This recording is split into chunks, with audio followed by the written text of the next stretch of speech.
வணக்கம் நண்பர்களே, பாருங்க நம்ம வந்து நெல் பயிருக்கு முத உரம் அடி உரம் போட்டுக்கிட்டு இருக்கோம்.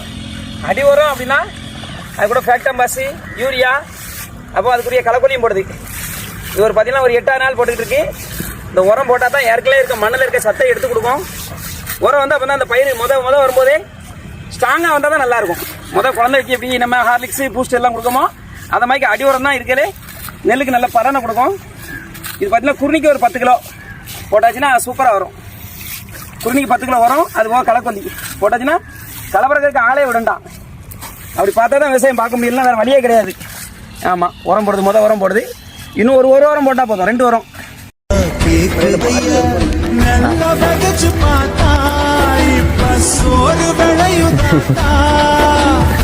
விவசாயம் ஒரு தொழில் இல்ல, என் வாழ்வியல், என் பண்பாடு.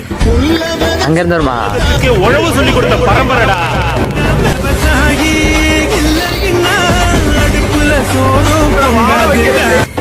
ஊரை காப்பாத்துற போலீஸ் மாதிரி, நாட்டை காப்பாத்துற மிலிட்டரி மாதிரி, மனுஷனை காப்பாத்துற விவசாயமும் ஒரு